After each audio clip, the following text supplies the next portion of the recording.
but I think we'll get started. I want to respect everybody's time. So again, thanks for being here today. This is just awesome. I'm really excited about today's webinar, some worship and music strategy with Nolan Weisz. And Nolan is the worship director here at Calvary. So he oversees everything music and strategy and just all the intentionality behind what Calvary does with worship. So I thought no better fit than to have him come on and kind of tell the story and talk about some strategy and ideas and some of the why behind what Calvary's done over the years and some of the things that Nolan has learned over the years. So we're going to start with a few announcements here really quick. July 21st is the next webinar. So I'll send an email out with that soon, but July 21st is a Thursday. As you guys know, you can call in, just have it on in the background, put it in your ear, have your face on there if you want, whatever you need to do to be able just to just dial in for these webinars, just to try to be fed and get some ideas and have some conversation, and also meet some other people that are in similar situations that we can just learn and grow from. So on July 21st, it's gonna be at 2 p.m. and it's going to be back to school with Dahl. So Hans is going to talk about a lot of the strategy and planning that goes into fall planning. We're going to be coming into that pretty quickly come July. So we want to be helpful for you all as we're all in that process together. The next announcement that I've got is the Calvary Conference. So that's September 30th through October 2nd. And just to give you a little bit of details on that, we are getting really excited for it. We've booked 4 now nationally known speakers that are all coming right here to Alexandria.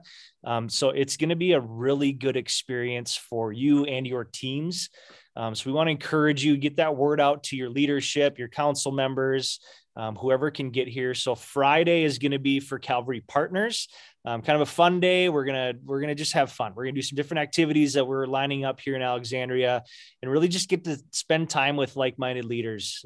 It's gonna be a good time. And then Saturday is the conference itself. So that'll be here at Calvary Church. We're going to worship and be fed and just hear from different speakers.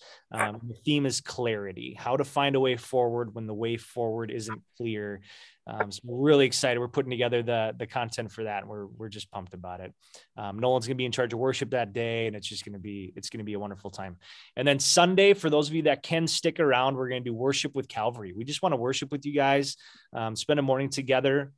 And be able to kind of show you at least how we do worship. And we want it to be worshipful for you and just a chance for you to be able to just be in worship. We as worship leaders and ministry leaders don't get to do that often.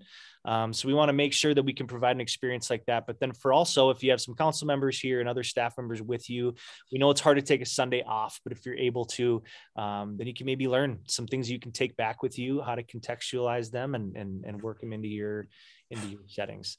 And then the last announcement I've got, and I'm going to start our kind of our webinar here, is make sure you're subscribed on YouTube. I'm going to put that link in our chat.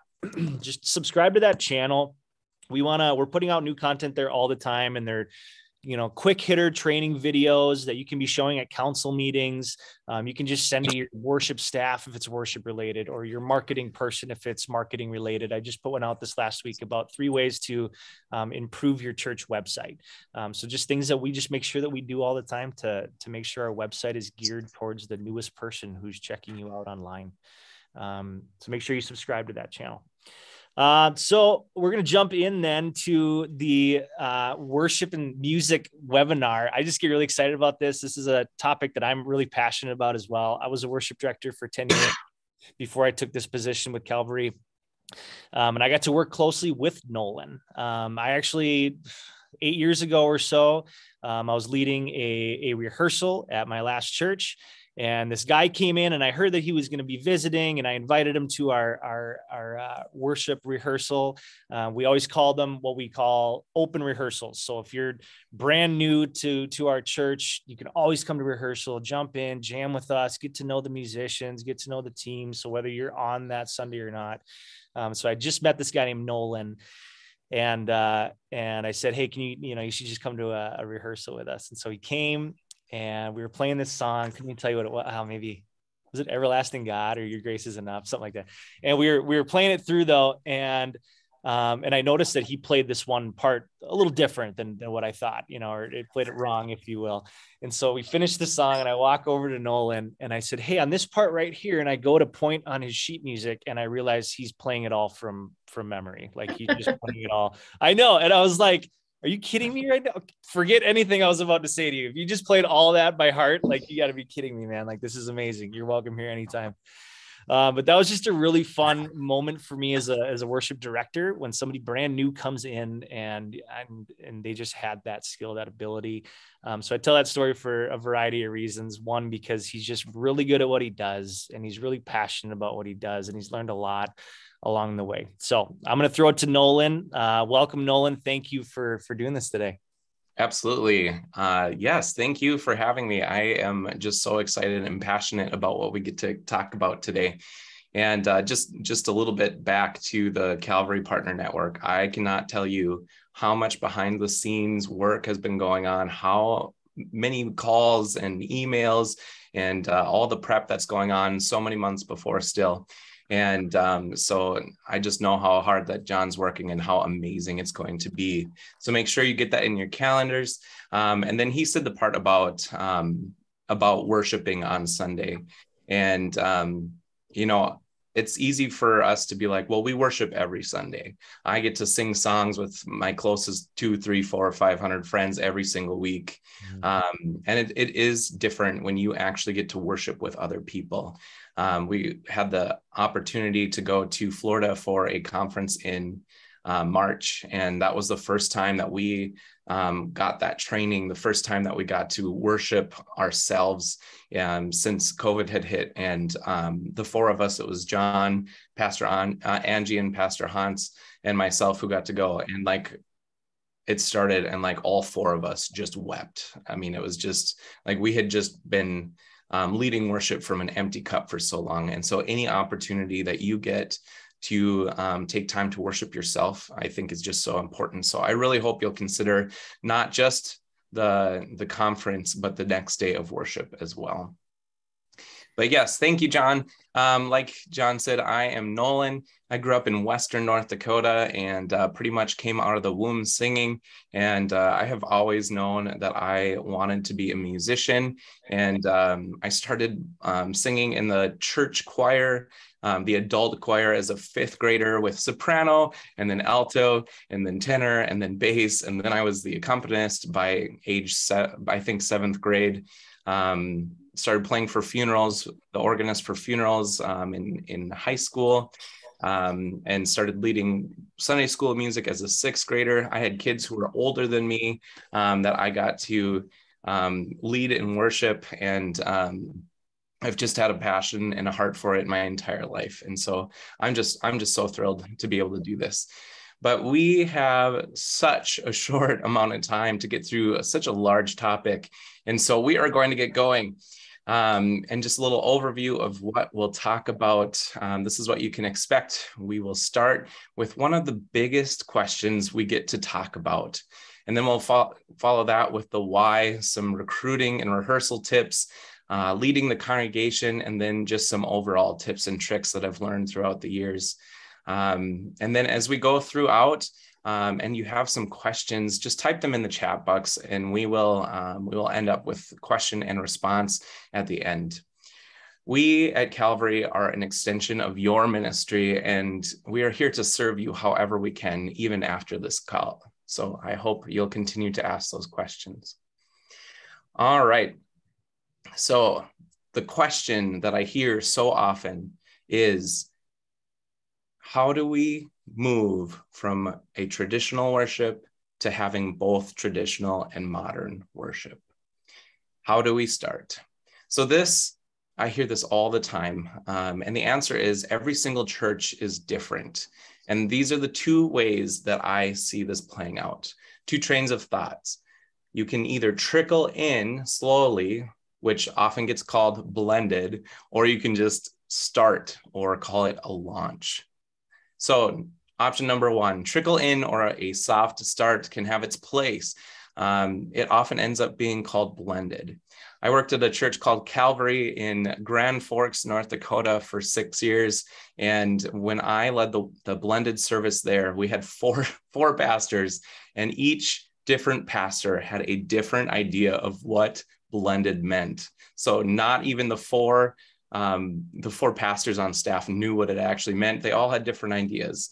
But the way that I could see that happening, some suggestions are you could add some instrumentation to hymns like guitar, bass, some hand drums or shakers.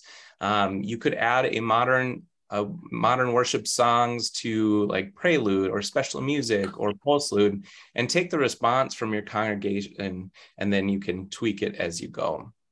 You could also you could add a hymn spot and change it to a time of worship using some new instruments, some new music, and engaging the congregation to sing along with you. The other approach is kind of more of a hard start, an abrupt start. We've probably heard some negative feedback about this because it's been done that way before and failed, but I like to think about it as a launch.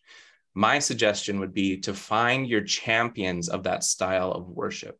I know everyone has different size congregations, but if you could find 50 people who would champion that service, this of course would include your greeters, your ushers, but just having a solid group of worshipers who can come and worship and sing. You would prepare them with the upcoming set list so that they can listen to the tunes on Spotify or YouTube, or just always be listening to that Christian radio to prepare. We want these champions to be a part of worship. It's how we lead to lead others, to lead others. So many people that think that if you have a good leader or a band, that it will just take off. But what if we started with 50 to 100 people who would just own that service and commit to being there for the first 6 months as much as possible? My philosophy is that in our flavor of church, we have people who really want traditional music, and that's great. And we also have people who are kind of over it. And even more importantly, the people we are definitely not attracting to church. So in my mind, why just dip our toe into the water? Blending has the potential to just make everyone mad. And I have been part of that in several different churches. I see some nodding going on. To me, the best is to put your eggs in both baskets. I personally want, as somebody who oversees all of worship, I want traditional service to be the best traditional service that you can get anywhere around. And I want modern to be the best modern that you can get. So this brings us to the next question. Why? Why would we even do that? What is the point of doing something that none of us have ever done before? Why would we even do that? My question is this, or my answer is this. Our mission at Calvary is to lead all people to a lifelong faith in Jesus. In recent studies, 57% of Americans rarely or never attend church. Here in Alexandria, we have our own stats for our community as well. Now add that statistic to the knowledge that only 10% of people listen to classical music, and even fewer who listen to organ music at all. Yet that is the only option you get when you go to church, at least most Lutheran churches. Yes, it is the way that we've always done it. You can just ask Jesus, he knows. But here at Calvary, we want to do things not just for the people who are already attending, but also for the people who are not. We also believe that the faith life of the next generation means everything.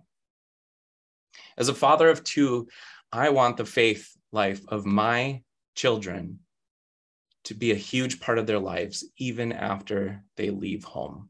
And I guarantee you, it's not going to be because of the Bach prelude that I like to play. And yes, I am also the organist. This was just over a year ago. I was preparing for Easter 2021, and I was driving my kids somewhere. I was listening to this playlist of Easter in preparation to find new songs for our Easter time. And the song came up, and I was like, what is this garbage? It's like techno meets kids bop. It was just It hurt. My ears were bleeding, I swear. I did not like it. I had already said no instantly.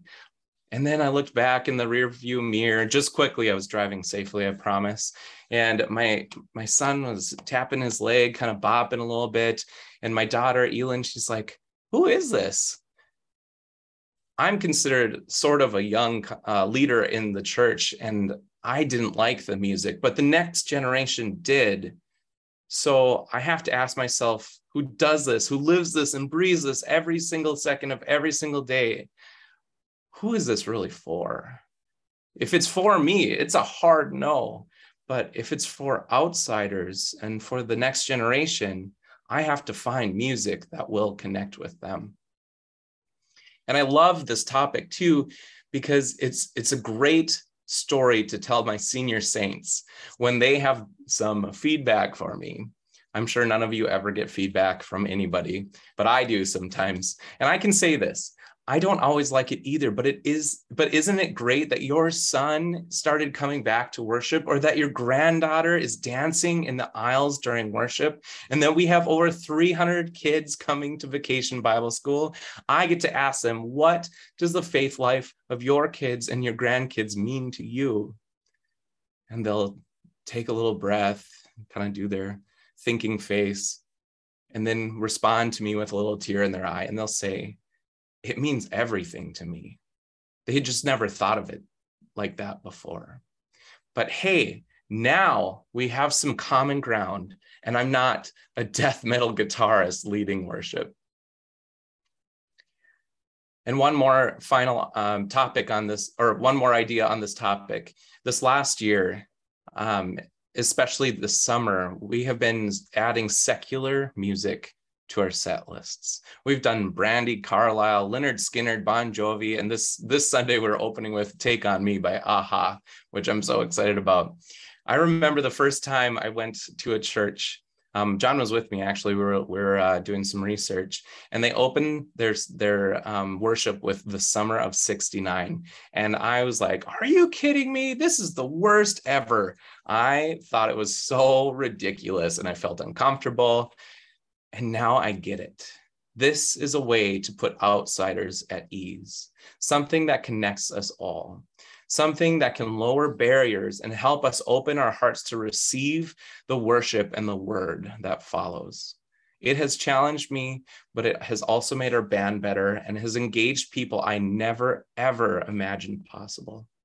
Our mission is to lead all people to a lifelong faith in Jesus. Without that strong mission, a strong why, none of it even matters.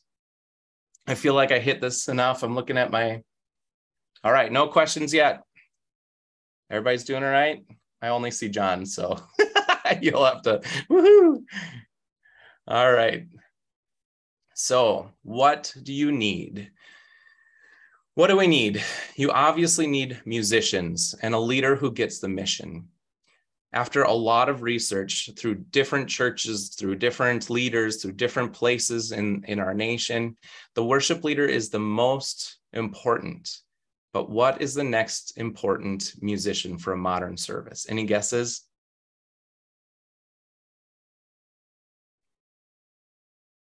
The drummer. The drummer is the heartbeat, the foundation of the entire sound. And I would say that an okay band with a great drummer will sound better than the best band in the world with an okay drummer. And I know many of you are searching and struggling to find a worship leader, let alone a great drummer. I don't have the answers, but I would start with social media ads and other ways you could other ways that you use to find applicants. I would look at the high school and college bands and choirs in your area. Is there a local Bible camp that you can ask? That's where both John and I started playing guitar. And that's really where we both started leading worship. Ask those champions that I talked about earlier, who do you know? And lastly, I would go to coffee shops and bars in your area that have live music. Not only is this a great way to meet musicians, but also a great date night. It's work, but it's also a time to have a beverage and some good tunes with a loved one or a friend. You could even scope the crowd for people who are getting into the music. Here are some ways that I would approach people, and that I have. You can ask them right then and there, or you can find them on Instagram, Facebook. Hey, I really love your sound. Would you ever be interested in leading worship? Could I take you out for a coffee and tell you about what we're dreaming about in this community? Hey, I really dig what you're singing about. Would you ever consider, hey, I see these gifts in you. You have such great energy and I see you singing all the time. Would you ever be willing to be part of a worship team? There's just so many ways that you can tell people the things that God has put in your heart about them. And if they say no, it's not like they're going to be okay. You just have to make those asks. There are two things that I know to be true about musicians.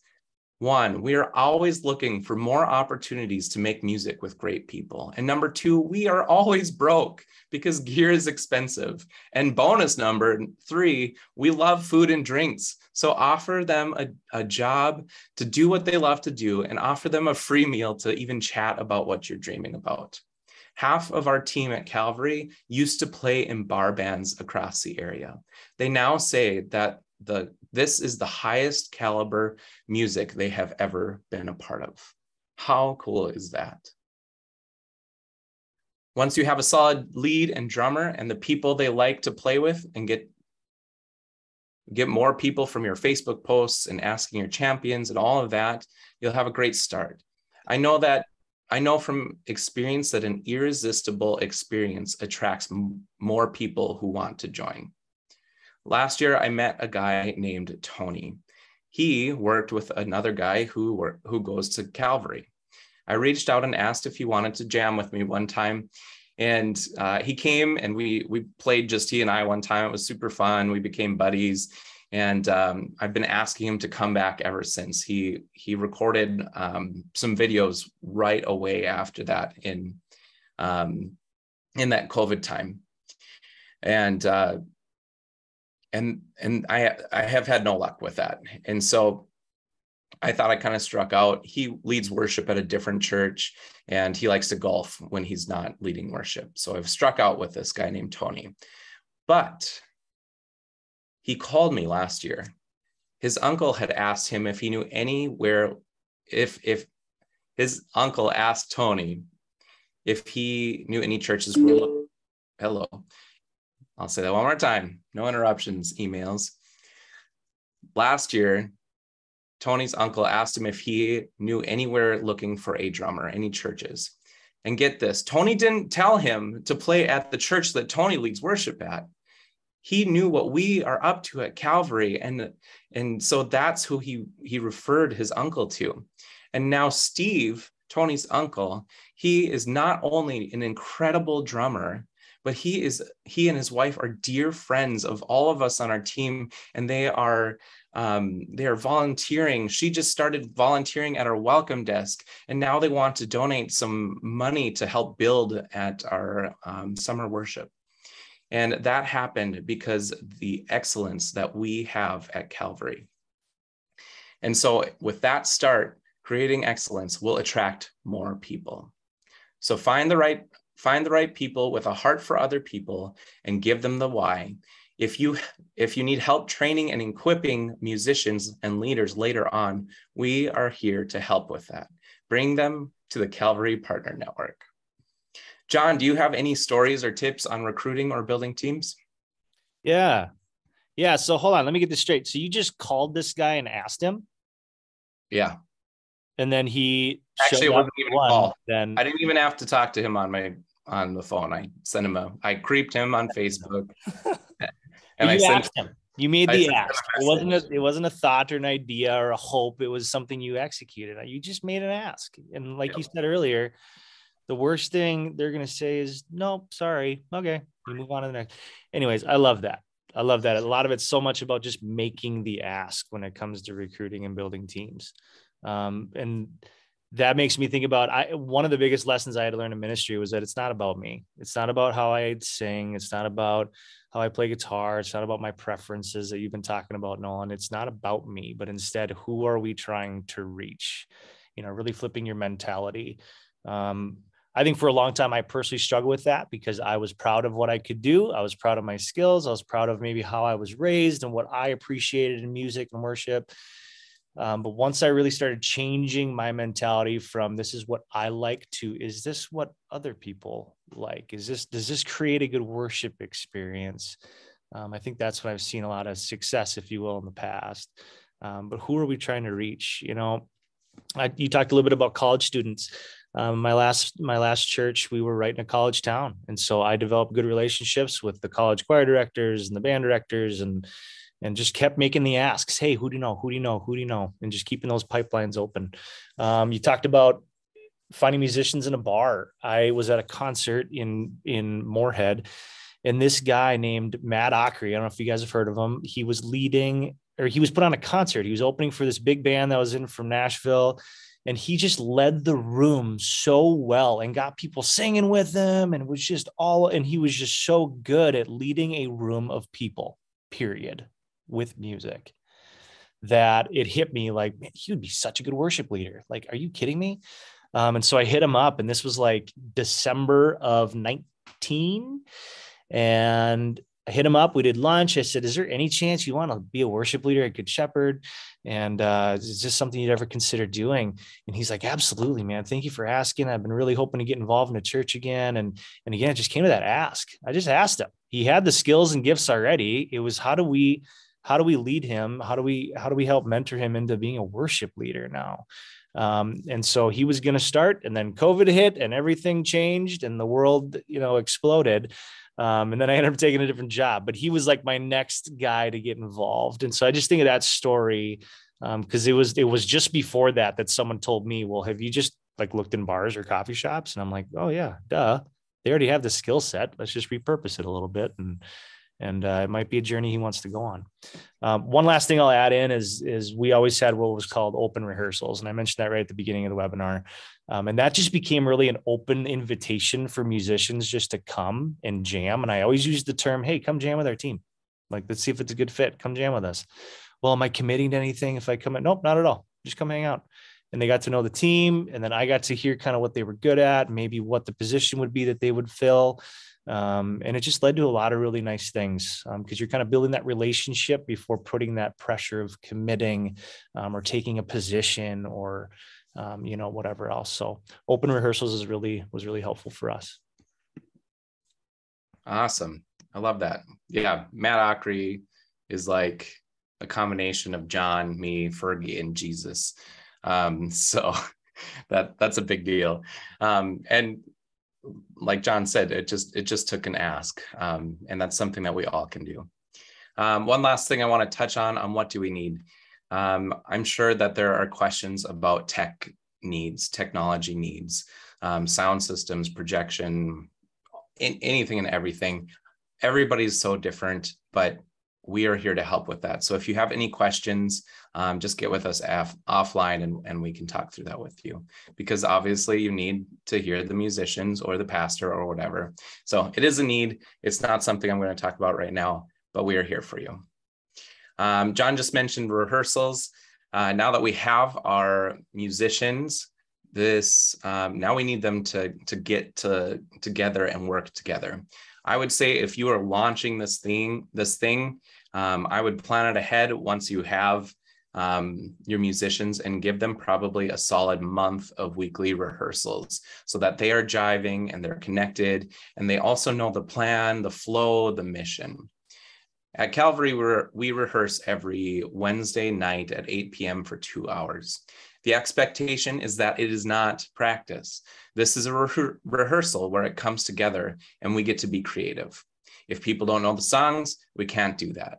I'm not so strict that there is no grace, but if someone is coming unprepared or late each week without any conversation, I ask them if they really want to do this, or maybe it's just not the right time for them.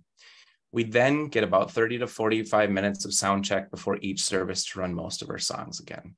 That's what it looks like for us. It has worked for us. It doesn't always work for people's schedules, but having a consistent worship since I started, or a consistent rehearsal schedule since I've started, and working on those expectations of musicians has taken us so far. All right, so a fun one, our congregation. Our congregation didn't sing along that much to our worship when I started. And this is the approach that I took. Repeating songs. You don't need to do new songs every single week, repeating them week after week, reading the room, finding the songs that really resonate with the kids and the people. When are people dancing and smiling and singing? Also speaking, modeling, and teaching the expectation that I have for the congregation. I explain what is worship and why we sing, as well as teach out the songs. It's our job as music leaders to encourage singing. I have to say things like, sing that, let's sing again together, or even, here, I'll sing, now it's your turn type of situation. I have to remind people that this isn't about me or John or Sarah. It's not even about them. This is about God, us raising our voices and our hearts together in worship for God. Now, there are so many moments when we're singing a song, be singing, Lord, I need you. Oh, I need you. And we're getting up to that again, and I'll come off my mic. And the whole, like, I get weepy. No kidding. I will have tears in my eyes, and I'll have shivers, goosebumps from how loud the congregation is singing. And this is my 5th year. So I haven't even this is 4.5 for me. So much can change with good leadership, good direction, and expectations. And I know that it's probably not possible to expect every single person to sing. I don't even always sing in worship. I was just telling you about when some of us went to a worship conference and we weren't singing, we were just weeping. Sometimes you just have to soak it in or listen to how great that guitarist is or whatever it is. Sometimes it is about that or just enjoying the moment. But we also want to encourage and teach people why we are there. Other things that have helped with congregation worship is getting rid of music stands. How you experience worship. I don't really understand why we think we can connect with. How are you guys? Can you guys hear me and see me and understand what I'm saying right now? I'm sure all of you have been to a worship, and the people leading the room, whether it is the worship leader or the minister, have a stand so high that you can only see like their chest down. And we're supposed to be leading them in worship. Worship is intimate. It is about me looking the congregants in the eye and speaking and singing these words of love and grace into them, into their hearts, telling them that they are a child of God and there's nothing they can do to be separated from the love of God. And it's not going to happen or come across when I have a stand or something in front of me. So a huge shift that we made that really isn't that big of a deal is first we went to iPads, because iPads are probably a quarter the size of most music stands. And now we went to confidence monitors that actually have the chord progressions on them that only we can see.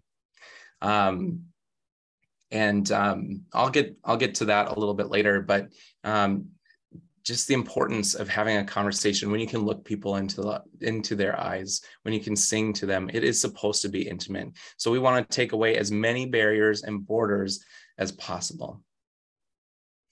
And then another shift that I have made that has made a big difference. I think language around our teams is important. Each musician and tech to me is a minister. This is a shift that I have been working on with my teams for a while now for multiple reasons. First off, it's time for us as leaders in the church to start working. It's time, I gotta say this right because it's so important.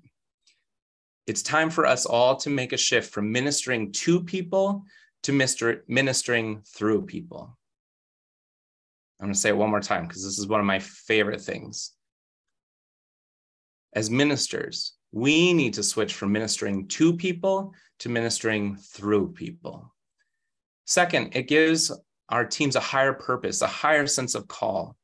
Third, not everyone connects with me. We want everyone to be represented. We have a farmer slash biker playing bass, and he's so good. Some people are going to see him and feel represented more than I could ever do. That is how my friend Jeppy ministers. Some are going to connect better with Sarah or Kim or John or any single one of the others. Each of them is a leader and a minister, and now they aren't hiding behind any ugly screen or music stands. And using that language as a segue, I no longer, and for at least 5 years now, I no longer use the word contemporary. The word contemporary is like the word blended for me. 90% of at least Lutheran churches are singing from best of the best, wow, gold, 90s and early 2000 tunes in their entirety, or maybe some spiritual song from the ELW called like, come all ye people, come and praise the Most High. That is contemporary. That is what happened in this contemporary boom. Things have changed. This might just be an opinion, but I wanted to share it with you, what the perception is. I love the word modern. It doesn't mean a time period in Christian music to me, but it encapsulates an entire style of feeling. To me, modern style of music is band-led in some capacity. It means the most recent tunes that have just come out. It also means modern arrangements of hymns from over the past 500 years or so. It can mean whatever we want it to mean, but so many people have already made up their minds about what contemporary means, and it's not what we think it is. Contemporary is the new blended. So with this change to modern, it may come with some changes to the order of worship. I want you to think about the whole experience from when they get there to when they leave. It should all feel different, not just a traditional service with different kinds of songs. When we build our worship sets, it's not just about music. It's about everything we do. We frame everything through the questions, what do people get the most out of? Does this word or this language or this tradition serve us and the people we are trying to reach? If you have never been to church in your life, what is weird about what we're doing? Maybe ask some of your unchurched friends to come to a service and critique the heck out of it. Don't we want to know what unchurched people think about what we're doing? I'm sure some of you, if not all of you, have friends who are like, nah, I don't do that church thing.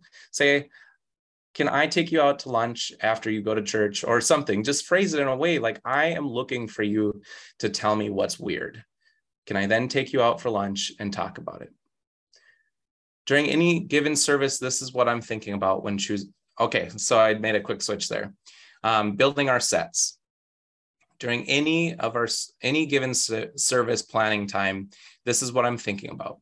I start with what is the theme of the day, the worship series, the mission. I want everything from the parking lot experience to the songs to the announcements to fit into what we want the congregation to leave with. And then I mix in a song that everyone knows that they would never expect to hear at church, like Take On Me. And then I also think about what are the newest, most worshipful songs out right now. No Longer Slaves was on last week. Love that song. And then I think, how can we add a hymn to the set or something that the super church people love? I want every single person from super churched to people who really don't like to be at church at all and were dragged there by their grandma to find something to connect with in that service. And that is the lens that I use on every single modern worship that I plan. All right, as we get to the end, I'm going to talk about a few game changers. There have been so many things that have upped our experience exponentially over the past decade or so. The two biggest ones are Planning Center Online and ProPresenter. Planning Center Online, I'm sure that if you have worked with John, that you've heard about these two things. Planning Center Online, PCO, is how I schedule all of my musicians. It's how I communicate with our entire staff about what's coming, how we do our greeters, our ushers, our parking lot. We are now starting to consider using it for giving, for attendance, for groups. It has songs. You can have all of the songs in there and the keys that you're going to do it in, so you can prepare your team out a month or more in advance. when a musician or an usher or a pastor declines, it'll send me an email saying they won't be here. So then I can make switches in time. It has been an absolute game changer for me. I cannot imagine doing anything that I do without PCO. ProPresenter, and this makes me laugh, John. I know that when just before I had started at Good Shepherd, that you were just sending texts pretty much the night before worship. And I'm sure it was amazing. But I, for one, love where we're at and excited to grow into it even more.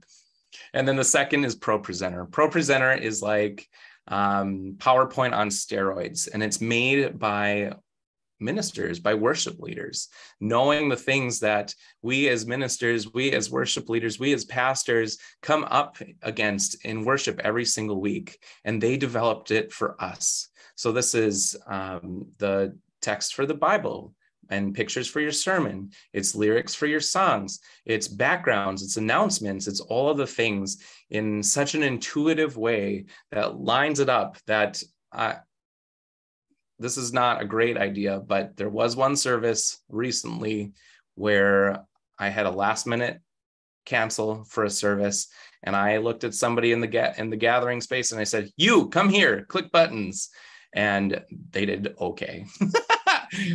Hans said that they were about ready to use the bathroom in their pants, but they did it pretty well because it isn't intuitive how it works, and everything is set up for them. So those are the two biggest ones. If you haven't at least looked at them, I would highly consider it. Both of them have the ability to try it out without paying for it. So at least test it out, see what it can do, ask us how to get started. John and I have even made training videos for both of those because we know how big of a difference it's made in our lives, in our ministries. And this is just a start. So once you get rocking on these two and you're ready for the next things, we've got a few other ideas as well. So to close, I just wanted to leave you with a few just tips, a few different ideas before we get to questions and responses. Number one is, if you live by the praise of others, you will die by their criticism. You can't please everyone, and there's only one opinion that really matters, and it's mine or God's. You choose. Number two, you can't lead people from an empty cup. If you aren't spending time in personal worship, reflection, and time with Jesus off the stage, you'll have a hard time leading people to Jesus on stage. This is, again, just reinforcement. Do your best to come and worship with us after the Calvary Partner Conference on that Sunday. Next one, the perfect set list. Worship service doesn't exist. I've been super close, though, but it does not exist. Just serve the Lord with excellence, doing your work for God. I always tell my kids, do your best. That is all that matters.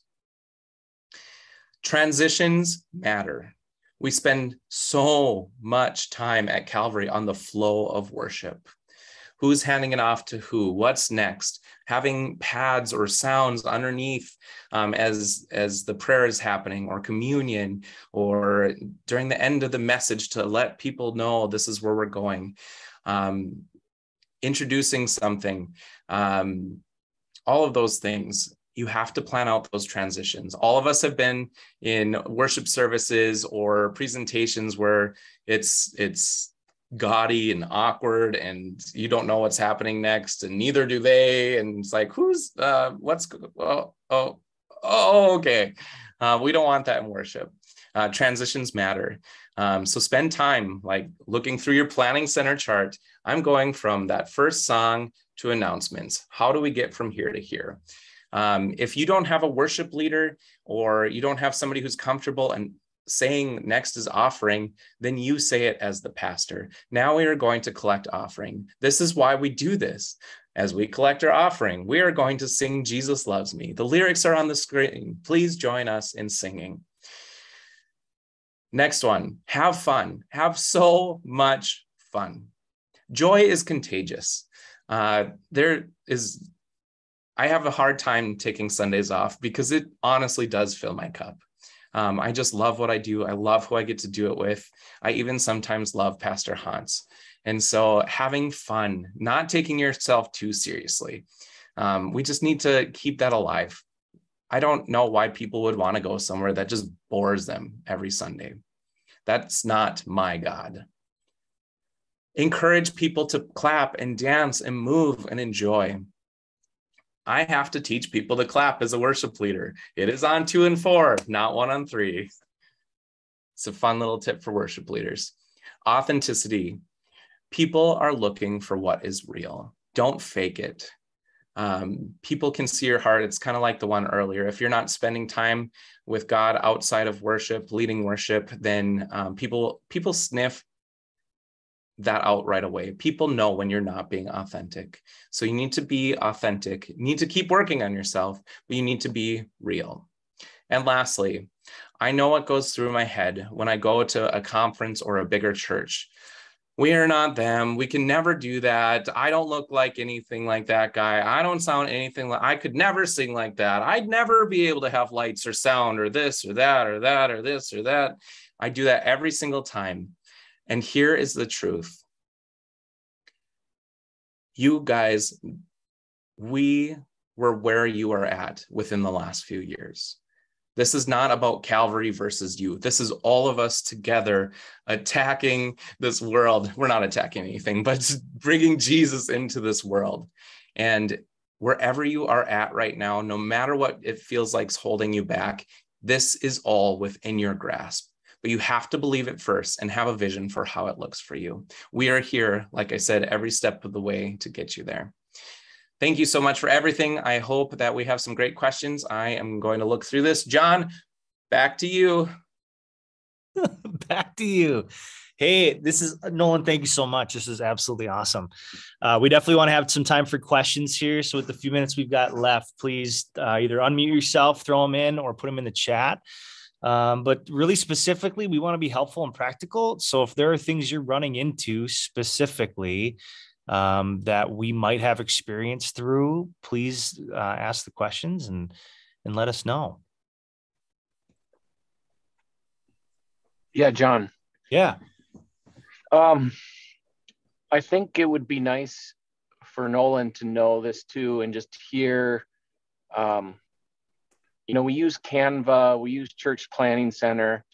The one knock that I have about ProPresenter is that you have to export your work and then gather it to that sanctuary computer. So if you ever hear of an update like that, you can sign in to a collective account and it will update like Canva does, or man, that would really be a game changer for us.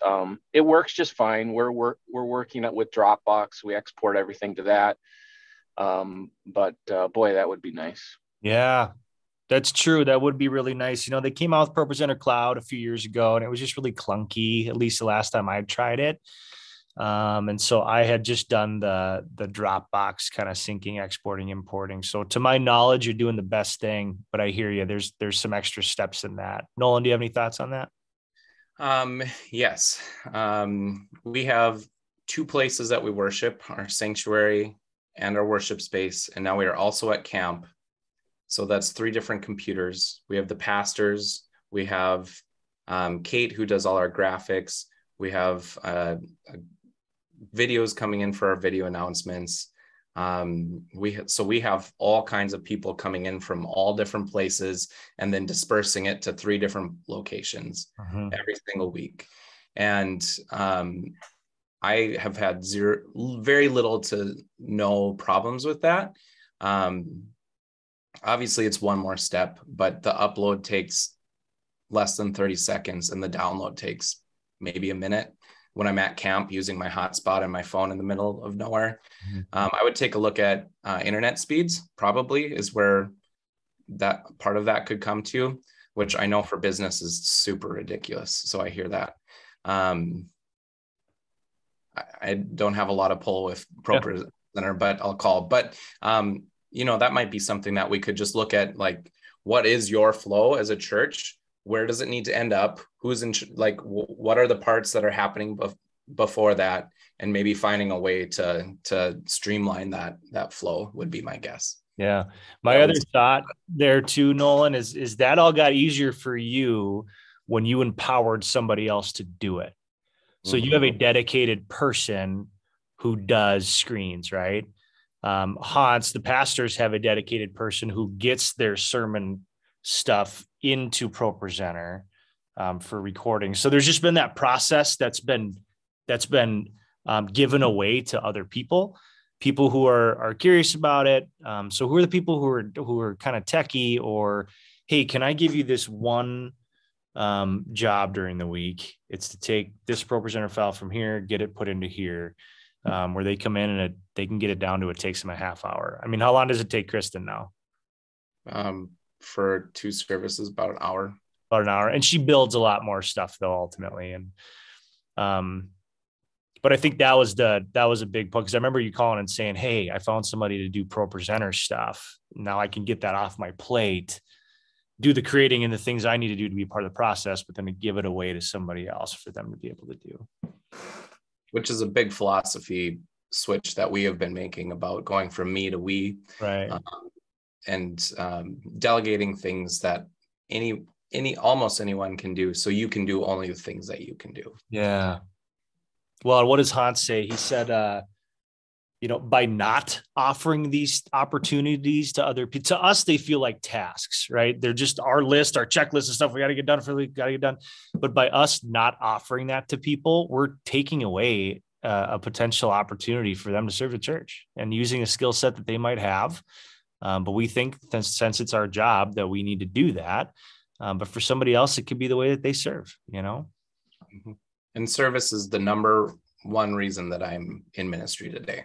Ministry or service is the way that I connect with God. And so when we don't ask those questions, whether it's for this or for musicians, you're potentially taking away the opportunity to connect with those people and connect those people with God.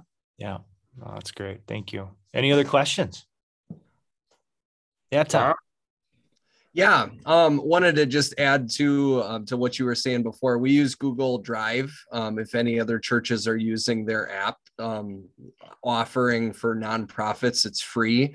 And so it does the same thing as Dropbox, and we're able to share all that information with other people that need that content too. So for example, we have a sign language interpreter, and it helps her to see my slides before Sunday. And so, it goes to the same folder. I can share it with her. And it also goes to the person that's putting it in ProPresenter. So those are some things that have worked for us. So just want to add that. Awesome. So my question is back to the recruitment side. We're kind of in a rebuilding period. We have a new worship leader, and we, through COVID, our whole band basically graduated, moved on. We're not in a college town, so it's always been a struggle for us to find different musicians. And right now we don't have a drummer, and so I would love to go find that drummer in a bar or wherever they might be. Practically speaking, when you make those invitations, two different questions I have. The first one is, what's your bar is in terms of where people are at in their faith when they are invited into that opportunity? That's one that we're pretty eclectic church, and so some of our musicians have come from places where there's a high bar. I had one a couple of years ago whose own son, she wasn't sure really where he was at in his faith, and so she asked me as the pastor, is it okay if he's playing piano? And I said yes, but I'm curious to know what your thoughts are on that. And then the second question with that is, do you ever offer any kind of like stipend or compensation? I know in the past we've had some musicians, like college students, that maybe are driving from 10 miles away, and we've given them some gas money to make it possible to come. I'm mindful that sometimes that can be really helpful to make something happen. And at the same time, we obviously can't pay everybody, and that creates a whole different dynamic if not everyone is getting paid on the team. So curious how you guys handle those two things. Yeah, great questions. That is great. I'm gonna write down, make sure I have. So first question was the bar on where they're at spiritually. Yep. Where people are at with their faith. Yep. Then number 2, payments.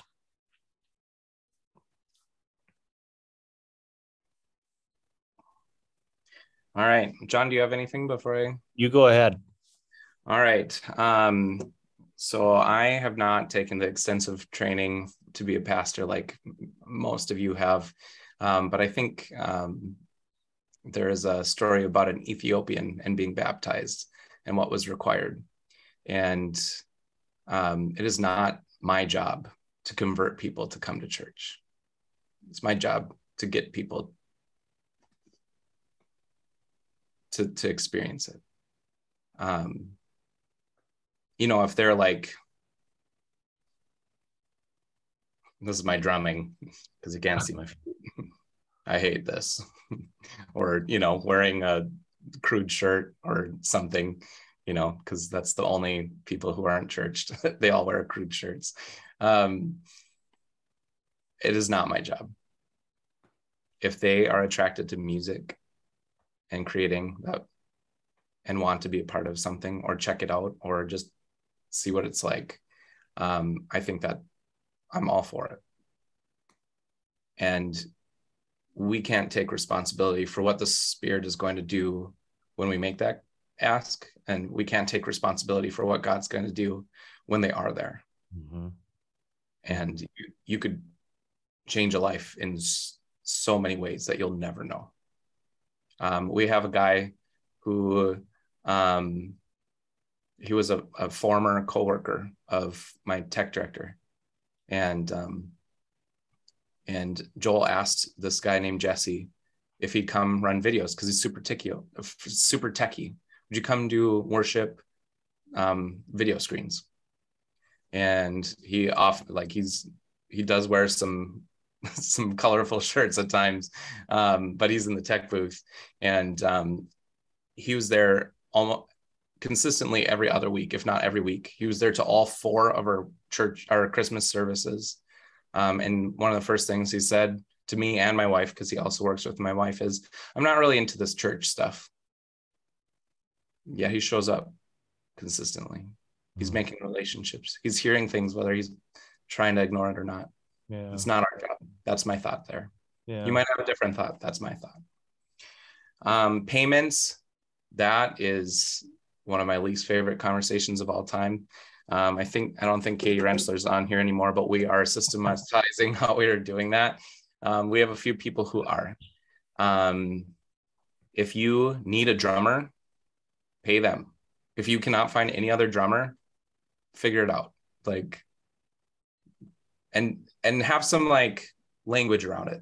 These are the expectations. This is what we're going to pay you. This is a 6-month term, and then we'll re-talk.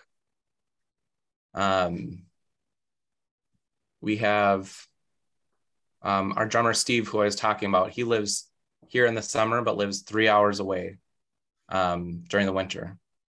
And he would drive 6 hours collectively, stay away from his wife at least one night, if not 2, at least twice a month. And he had asked about being compensated for gas. And we had a conversation with it, and we talked about working with Katie Rentschler on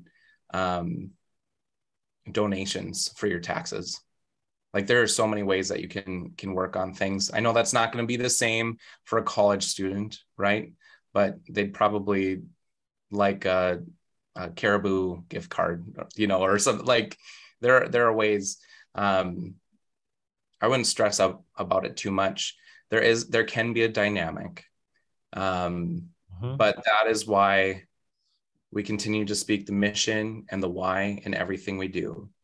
And as your team starts to raise into more people who are there for the reason versus themselves, then those things disappear. Mm-hmm. I've tried to give some compensation to Jep, who I talked about, our farmer biker bass player, and he's like, I don't need that. Get that away from me. There are several people like that. So I think that it is something you kind of have to navigate with personalities. I think if it is the difference between having a solid drummer and not, pay them. And then maybe talk to them about part of this is helping to teach other people how to do what you do. Like put them into a coaching role. We're paying you not just for musicianship, but then to coach. Is there a way to create more? Mm-hmm. Right. So those would be, I don't know if that answers exactly, but you can certainly call me or John or both of us another time, and we can look a little better into the detail. It's hard to talk about these things when we don't know details. Yeah, no, that was enough. I mean, first of all, I agree with your philosophy on the first question, and that's been ours too. We've allowed people to, we want our leadership to be at a certain place in their own faith, right? But we love having people in all different places because we're all in all different places, right? Yeah. And I think just your answer to the second question and acknowledging that it is a tough topic, that validates me. And that's been hard. Would certainly covet, if you guys are systematizing it, would love to get some more insight to that. If you're willing to share that, it would be helpful for us because we always want to be fair. But I feel like we're at a place right now as a church that if we don't do that, we're not going to get to where we need to go. And we have more resources than we have drummers. And so it's probably going to be easier in the short term to maybe put a little bit of money behind that. And then it will be to go find somebody in a bar and get them to do it for free. So your answer was very helpful. Thank you.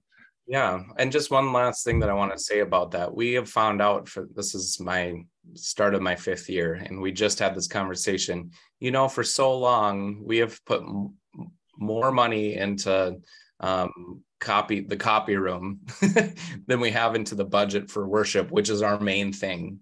And so we need to kind of take a look at that. If worship is your main thing, the main way that you connect with people inside and outsiders, then maybe it's time to shift a little bit so that is where the focus of your resources go, because that is the funnel that keeps on filling, right?